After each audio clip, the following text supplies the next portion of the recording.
का हमारा प्रश्न है, मीना 2000 रुपये निकालने के लिए एक बैंक गई। उसने खजांची से, खजांची मतलब क्या होता है, जो कैशियर होते हैं, है ना, जो पैसा देते हैं, उसने खजांची से 50 रुपये तथा 100 रुपये के नोट देने के लिए कहा। मीना ने कुल 25 नोट लिए, मतलब 50 और 100 के नोट अगर मिलाएंगे तो कितने होंगे, 25 होंगे। ज्ञात कीजिए कि उसने 50 रुपये और 100 रुपये के कितने कितने नोट प्राप्त किए। तो हमसे जो सवाल कहेगा वही चीज हम मानेंगे। यहाँ हमारे पास दो कंडीशन है, नोटों की संख्या कितनी, 25, है ना, और पैसा कितना, 2000। तो दो कंडीशन यही बनेंगे। पूछ क्या रहा है हमसे, नोटों मतलब 50 के कितने नोट हैं और 100 के नोट कितने हैं, तो जो पूछेगा वही मानेंगे। तो यहाँ पर लिखेंगे सबसे पहले हम क्या, ये हमारा चौथा सवाल होगा प्रश्न संख्या 2 का, है ना, क्वेश्चन नंबर 2 का चौथा सवाल। तो यहाँ लिखेंगे, माना 50 रुपये के नोटों की संख्या बराबर क्या मान लेंगे, x। ये संख्या है, ये रुपए है। फिर क्या लिखेंगे, 100 रुपये के नोटों की संख्या क्या मान लिया जाए, y, यही ना। अब देखिए पहला केस क्या है, केस नंबर बहुत आसान तरीके से मैं इसको समझा दूंगा। पहला ये है कि अगर नोट जोड़ोगे तो 25 होगा। तो नोट मान लो x नोट है और y नोट है, तो ये हमारा x नोट 50 का, y नोट 100 का। नोटों की संख्या कितनी होगी, 25। इक्वेशन नंबर ये बन गया फर्स्ट। अब बात पैसों की है, तो यहाँ देखिए इतने नोटों की संख्या है और ये 50 रुपए के नोट है, तो इनका गुणा इसमें हो जाएगा। ऐसे समझो 50 रुपए के अगर एक नोट है तो 85 रुपया होगा, दो नोट होंगे तो 100 रुपया, तीन नोट होगा और तीन नोट होगा तो 150, चार नोट होगा 200। मतलब क्या है, नोटों की संख्या में हम पैसों का गुणा करते हैं तो हमें टोटल नंबर ऑफ अमाउंट मिल जाता है ना। तो हम यहाँ पर कह सकते हैं कि नोटों की संख्या अगर x है 50 के और 50 का गुणा कर दें तो उतना पैसा हो जाएगा ना। तो यहाँ पर क्या कर सकते हैं, 50x, ये 50 रुपए के नोट अगर मिलाए जाएं तो कितना होगा। फिर हम 100 रुपए का गुणा कर देंगे y में, तो ये 100 रुपए के नोटों से कितने पैसे बने, कुल कितने रुपए मिलने हैं, 2000। ये संख्या थी और ये रुपए हैं, तो इसे हम कह सकते हैं कि केस नंबर सेकंड। बात आ रही है समझ में, जैसे कहने का मतलब ये संख्या है तो इतना बना लिया। अब रुपए हमें देखने हैं ना। अब 50 रुपए के अगर हमारे पास एक नोट होते तो 50 रुपए, दो नोट होते तो 100। कैसे पता चल रहा है, 50 दूना 100, 50 या 150, नंबर ही गुणा ही तो कर रहे हैं। मतलब रुपए का उसकी संख्या में, नोटों की संख्या में गुणा करते हैं, तभी तो गिनते हैं 1 2 3 4। तो हमने 50 का गुणा उसके नोटों में कर दिया, 100 का गुणा उसके नोटों में कर दिया, तो ये हमें टोटल कितने मिल गए, रुपए। और ये रुपए जो है वो कितने के बराबर है, 2000 के। तो हम यहाँ पर क्या कर लेंगे, 2000 लिख लेंगे। अब देखो बाबू, डायरेक्टली हम यहाँ से भी स्टार्ट कर सकते हैं। अगर आप चाहें तो यहाँ से 50 कॉमन ले लें और ये कट जाएगा, है ना। तो या इसी केस को हम ऐसा भी कर सकते हैं, अगर हम 50 कॉमन ले लें तो यहाँ क्या बचेगा, x, ठीक। या आप अगर हटा दीजिए, है ना, नहीं तो अभी तब भी लिखना ही पड़ेगा। समीकरण नंबर 2 क्लियर है। अब हम जानते हैं कि बराबर करने के लिए क्या होता है, गुणा करना पड़ता है। एक संख्या बराबर करिए, चाहे x को चाहे y को। चलिए y को अगर बराबर करना चाहेंगे तो हमने बताया था कि इसका नंबर, इसके पहले क्या है, 1 है, इसके पहले 100 है, तो इसका गुणा यहाँ कर देंगे, है ना, और इस 1 का गुणा यहाँ कर देंगे। फिर नीचे लाइन लगाते हैं, 100 का गुणा करेंगे तो ये हमारा कितना होगा 100x, और ये हमारा 100y, और यहाँ गुणा 100 का गुणा तो आसानी है, 3 हो जाएगा समीकरण। अब 1 का गुणा यहाँ हो जाएगा 50x 100y बराबर 2000, यहाँ पे 4 समीकरण, यही ना हुआ। अब बताइए इसे जोड़ा जाएगा कि घटाया जाएगा? घटाया जाएगा, क्योंकि चिन्ह भी समान है, काटने हमें, तो हम यहाँ पे लिख लेंगे घटाने पर, है ना। तो घटाने पे क्या होगा, यहाँ पे चिन्ह बदल जाएंगे, क्लियर। ये मर गया। अब ये 100x में से 50x चल जाएगा तो कितना होगा 50x, ये तो खत्म हो चुका है। 2500 में से 2000 चला गया 500, तेजी से बोल सकते हो, ठीक है। 500 बचे। अभी x बराबर कितने आए 500 बटे 50, भाई शून्य से शून्य मर गया, 5 दहाइयम 50, यानी x बराबर कितना आया 10, यानी 10 नोट कितने के थे 50 के थे। अब x का मान कहीं पर रख सकते हैं हम ना, तो लिखेंगे x का मान समीकरण 1 में रखने पर, जब एक वैल्यू निकल जाए तो कहीं पर भी रख सकते हैं, है ना। तो चलिए यहाँ रखते हैं x की जगह पे 10 प्लस y बराबर इधर कितना होगा 25। अब हम यहाँ पर देखेंगे ये 10 उधर चला जाएगा, तो y बराबर हुआ 25 माइनस 10, तो y बराबर कितना 5, ठीक है। यहाँ पर लिख सकते हैं अतः, उत्तरी सॉरी 15 हो गया, अतः 50 के नोटों की संख्या। अगर आप परीक्षा दे रहे हैं तो वहां पे ये सारी बातें दोबारा से लिखनी पड़ती हैं, और कुछ कठिन नहीं है, जो ऊपर लिखे हो उतार दो, x की जगह पे उसका मान लिख दो, x है, x की जगह पे हम 10 लिख देंगे, और ऐसे ही 100 के नोटों की संख्या बराबर 15 हो जाएगा।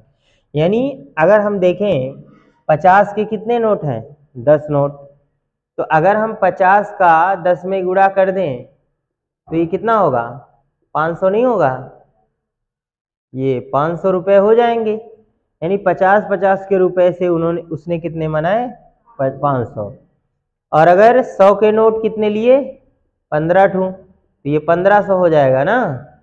तो 1500 जो लिए वो 100 के नोट, और 500 50-50 के, तो कुल मिलाकर देखिए नोट कितने हुए 15 10 25, और रुपए कितने 2000। देखिए कंडीशन पूरा हो गया कि नहीं। तो इस प्रकार से हम जांच भी कर सकते हैं, बाकी जांच तो नहीं करना, आसान सवाल है, बस थोड़ा सा समझने की जरूरत है ना। नोट डाउन करें फटाफट, नहीं करना, चलिए जिनको करना है वो कर ले। अंशिका तुम्हें करना है कर लो, कोई दिक्कत नहीं है, जिनको करना है वो करें, ये नहीं देखना है कि वो कर रहे हैं कि नहीं कर रहे हैं। हाँ ठीक है।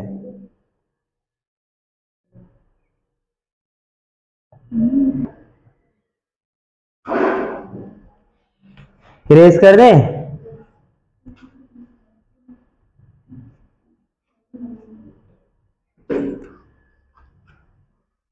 और जितना आप अपने मन से करेंगे ना उतना ही आपके अंदर मैच्योरिटी आएगी। ये आदत भी सही है आप लोगों की। जैसे जब लगे कि सवाल बहुत कठिन है, बहुत ज़्यादा कंफ्यूजन है, तो उन्हें रफली नोट कर लें, और फिर भी घर जाकर उसे ज़रूर ट्राई करें बिना देखें। नहीं आए तो पलट के देख लें, और जो आसान लगे उसको घर जाकर ट्राई तो करना ही है। जब लिखे नहीं रहोगे तो ट्राई तो करना ही पड़ेगा, ये ध्यान देना है। चलिए अब इस एक्सरसाइज का लास्ट सवाल करेंगे हम, हैं? हाँ इक्वेशन बना देंगे और सब आप हल कर लीजिएगा। ये सवाल देखिए लिखा है 5वां सवाल, क्वेश्चन नंबर 2 का 5वां सवाल। किराए पर पुस्तकें देने वाली किसी पुस्तकालय का प्रथम 3 दिन का एक नियत किराया है तथा उसके बाद प्रत्येक अतिरिक्त दिन का अलग किराया है। मतलब ये है किताब आपने हमारी लाइब्रेरी से या हाँ पुस्तकालय का क्या होता है लाइब्रेरी, यहाँ तो लाइब्रेरी का मतलब अब दूसरा हो गया है, मोबाइल लेकर जाओ पढ़ाई करो, वहाँ किताब उताब नहीं रहेगा। लेकिन पहले के समय में ऐसा नहीं था। आज भी मतलब जो अच्छे अच्छे लाइब्रेरीज हैं वहाँ पर वो लोग क्या करते हैं किताबें रखते हैं। पहले मोबाइल इतना था नहीं तो लोग लाइब्रेरी जाते थे और वहाँ अलग अलग तरह की किताबें रहती थी।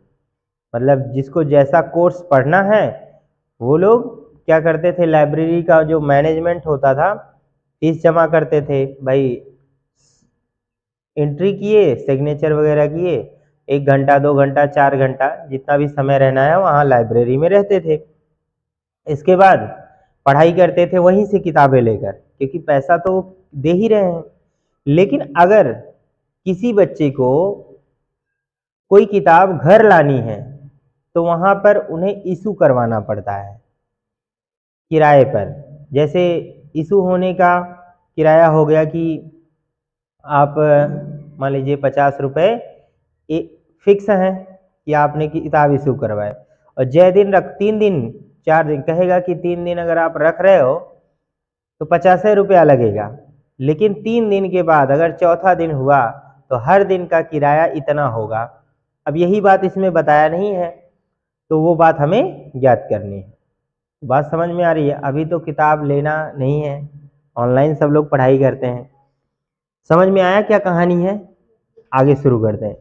किराए पर पुस्तकें देने वाले किसी पुस्तकालय का प्रथम 3 दिन का किराया, 3 दिनों का एक नियत किराया है।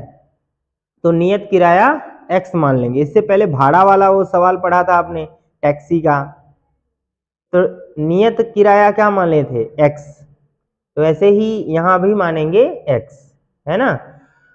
तथा उसके बाद प्रत्येक अतिरिक्त दिन का अलग किराया लेना। जैसे वहाँ किलोमीटर का क्या था अलग किराया था ना, सेम सवाल है। सरिता ने 7 दिनों तक एक पुस्तक रखने के लिए 27 रुपये अदा किए, जबकि सुशी ने एक पुस्तक 5 दिनों तक रखने में 21 रुपये अदा किए। नियत किराया तथा प्रत्येक दिन का किराया ज्ञात कीजिए। तो जो हमसे पूछे वही ज्ञात करनी है। तो क्या पूछा है? नियत किराया और प्रत्येक दिन का किराया। तो हम यहाँ लिखते हैं माना नियत किराया, नियत किराया कितना हो जाएगा x रुपए, है ना। नियत किराया x रुपए और प्रत्येक अतिरिक्त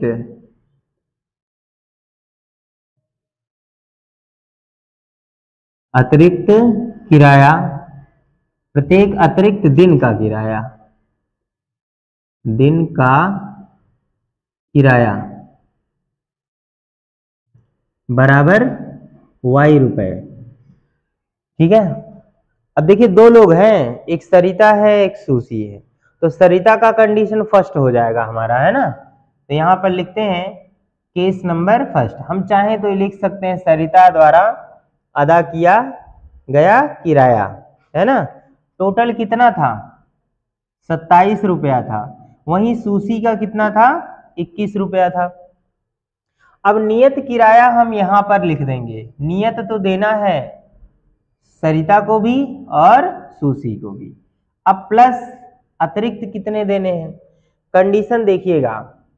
एक लोगों का कितना है 7 दिन का है, कितना है 7 दिन रखी थी सरिता। यहां समझना कैसे इसको डिवाइड करेंगे। सरिता ने 7 दिन रखा तो भैया 3 दिन का फिक्स है ना, 3 दिन का तो उतना ही रुपया लगना है, 80 रुपए। तो बताओ 7 दिन से 7 दिन में से 3 दिन तो फिक्स हो गए, बचे कितने 4 दिन। तो हम यहाँ पे क्या करेंगे 4 दिन का किराया देंगे। इस 3 दिन का रुपया कितना लगना है x, और इस 4 दिन में हर दिन का किराया y रुपया लगना है। तो 1 दिन का 1 वाई, 2 दिन का 2 वाई, तो 4 दिन का कितना 4 वाई नहीं होगा। तो इसका मतलब सरिता का केस है x प्लस 4 वाई देने। तो यहाँ पे हम क्या लिख देंगे x प्लस 4 वाई बराबर 27। ये हमारा बन जाएगा इक्वेशन नंबर फर्स्ट। वहीं पर बात करते हैं सुशी की। तो इसने कितने दिन तक रखा था 5 दिन तक। कितना दिन रखा था 5 दिन तक। फिर वही कंडीशन 3 दिन तो फिक्स है, तो बचे कितने दिन 2 दिन। तो 2 दिन का कितना 2 वाई, वेरी गुड। और इसका x ही रुपया लगेगा, ये जोड़ देंगे। तो नियत किराया और प्लस 2 दिन का, क्योंकि 3 दिन का तो इधर ही हो गया। और ये हमारा बन गया इक्वेशन नंबर थर्ड। बोलो सही है। अब आप बोलोगे सर क्या ये बनाना पड़ेगा। ओ तेरी भारी मिस्टेक, हार्ड मिस्टेक है ना। अब आप ये नहीं बनाएंगे ना, ये तो हम समझा रहे हैं आपको, ऐसा दिमाग लगाना है, इसे इरेज कर दिया जाए, है ना। समझ आया कि नहीं। नियत किराया x, प्रत्येक दिन का किराया y। अब x प्लस डायरेक्ट y नहीं करेंगे, x 3 दिन का कम कर देंगे, बचेंगे जितने उतने हम ले लीजिए। इसका है अच्छा आपका है। 3 दिन का इसमें हो गया, टोटल 7 दिन थे तो 4 ही दिन तो बचेंगे। 4 दिन का हर दिन का y रुपया लगना है, तो 4 y जोड़ देंगे, इतना हो जाएगा। क्लियर। अब इसे हल करना है। ये हमारे केस नंबर सेकंड का था। और आप चाहें तो यहाँ नाम वगैरह भी लिख सकते हैं ना। ये सरिता का, ये सुशी का। इसमें हमें कहीं गुणा करना पड़ेगा, बोलो दिमाग लगाओ। नहीं करना पड़ेगा। हर बार जैसे जो एकदम कहते हैं ना, जो लकीर के फकीर होते हैं उनको खाली हरदम गुणा ही सूझेगा कि वाई देख लिए ये गड़बड़ है, लो यहाँ घुमा दे, एक के ढर्रा पकड़े रहेंगे। अब भैया इतना आसान पड़ा है कि हई बराबर है, तो सिर्फ चिन्ह तो बदलना है। चिन्ह बदलने के लिए हम क्या करते हैं, लिखते हैं घटाने पर, घटाने पर। और कभी अगर आप सिर्फ ऑप्शन चेक कर रहे हैं तो ये सब इतना नौटंकी नहीं करना है, फटाफट चाहे जैसे कर दो उत्तर लाना है। तो ये कट गया, 4 मई से 2 गया 2 भाई। यहाँ कितना 27 में से 21 जाएगा 6, तो y बराबर 6/2 कट गया। y बराबर कितना 3, यानी प्रत्येक दिन का किराया कितना है 3 रुपए। तो हम यहाँ लिखते हैं फिर y का मान समीकरण 1 में रखने पर, यही ना। यहाँ पर कितना होगा x प्लस 4, सॉरी ठीक है x को काटा है y आएगा ना। यहाँ रख देंगे 4 और गुणे y का मान 3 बराबर 27। x प्लस कितना छोड़ दो, ये 4 3 12 उस साइड जाएगा, ये हो जाएगा 27 माइनस 12। तो ये x बराबर कितना होगा 27 माइनस 12 कितना होगा 15। क्यों सही है, यही तो होगा। तो 15 मतलब नियत किराया कितना हो जाएगा। अब ये बात लिख लोगे ना दोबारा से, यहां पर लिखना है अतः यही चीज ऐसे उतार लो। अतः नियत किराया, माना नहीं लिखेंगे, अतः नियत किराया बराबर x है, x की जगह पे 15 रुपए, मतलब 3 दिन का 15 रुपए लगने हैं। उसके बाद प्रत्येक दिन का कितना देना है 3 रुपए, है ना। तो 4 दिन रखा है, ये 4 3 12 और 15 27 ही तो होगा। यहाँ देखिए 3 दूना 6 और 15 21, ऐसे हो जाएगा। नहीं समझ में आया, आ गया है ना। अच्छा अगर देखा जाए तो 3 दिन का वो 15 रुपया ले रहा है, तो इसका मतलब उसने फिर से जोड़ा है कि हर दिन का 5 रुपए, यही तो हुआ। उसके बाद रखेगा, सोच रहा है बेचारा ज्यादा दिन रखेगा ढेर पैसा हो जाएगा, तो सोचा कि चलो यार 3 दिन का इतना ही देना, बाकी थोड़ा कम कर लेना। हालांकि ये हमारी सोच है, आपकी सोच है, सवाल ने ऐसा कुछ कहा नहीं है, ठीक है। तो आई थिंक आप लगा लोगे ना, इसे नोट करना हो तो कर सकते हैं, नहीं तो फिर घर पे ट्राई करें, ठीक है।